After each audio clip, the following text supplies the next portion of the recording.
2 jours à marcher dans cette plaine qui paraît sans fin. 2 jours depuis la mort de mes parents. 2 jours les plus longs de ma vie. La tristesse et la colère me rongent. Des questions qui restent sans réponse résonnent dans ma tête.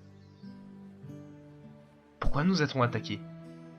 Pourquoi l'oncle Mathieu m'a-t-il sauvé? Mathieu est-il si important pour qu'on ait besoin de lui? Et enfin, pourquoi il ne me parle pas? J'ai beau essayer de lui poser des questions, il ne me répond pas et ne me parle plus depuis qu'on est parti de la ferme. Nous allons bientôt entrer dans la forêt des écorchés. Si je te dis de courir, tu cours sans t'arrêter. Tu ne poses pas de questions et fais ce que je dis, compris? Ouais, mais pourquoi ces précautions? Je t'ai dit pas de questions. Oh, et une dernière chose, marche en silence et ne fais confiance à personne. La plaine laissait peu à peu place aux arbres, le soleil descendait sur l'horizon, et un jour de plus à marcher. On ne s'arrêtera pas aujourd'hui. Je fais signe que je comprends, et nous commençons à nous enfoncer dans la forêt. Elle dégage une aura assez malsaine. Alors Mathieu, on se promène? Zan, que fais-tu là? Je te suis, voyons.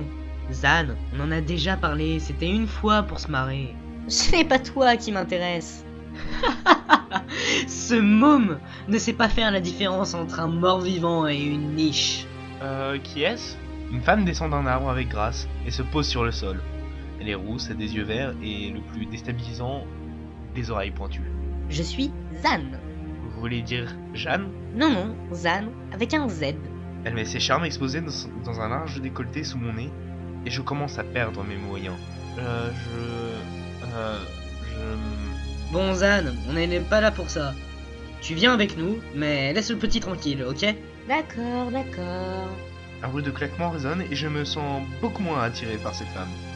Nous commençons à nous enfoncer dans la forêt, mais je me sens mal à l'aise, comme si quelque chose me repousse. Il faudra être prudent, sa présence est forte ici. Oui, même la forêt n'est pas d'accord qu'il soit présent. Qui ça? Ascon, je t'ai dit de te taire!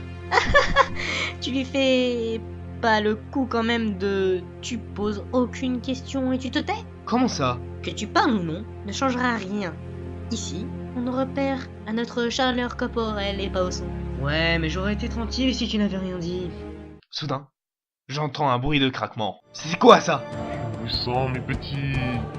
Courez pour vos vies, mes amis vous poursuivent et vous mourrez. Ascon, cours! On va les retenir.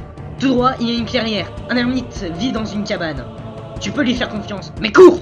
Mais et vous? Enfin un peu d'action, comme au bon vieux temps, n'est-ce pas Mathieu? Cours, Ascon! Je m'enfuis à toutes jambes dans la forêt inhospitalière. La voix de la créature résonne dans ma tête. Rejoins-moi, aide-nous à prospérer. Les branches et les feuillages me fouettent. Je m'égratine et tombe souvent, mais me relève. Soudain, je sens une vive douleur dans ma cheville et m'étale à terre. On t'a trouvé, tu vas nous rejoindre. Je lève les yeux et vois une dizaine de cadavres debout me regardant. De la bave coule de leur bouche. Ils me regardent avec envie. Je pleure. Juste derrière eux se trouve mon but, la clairière. Je vais mourir juste devant mon but.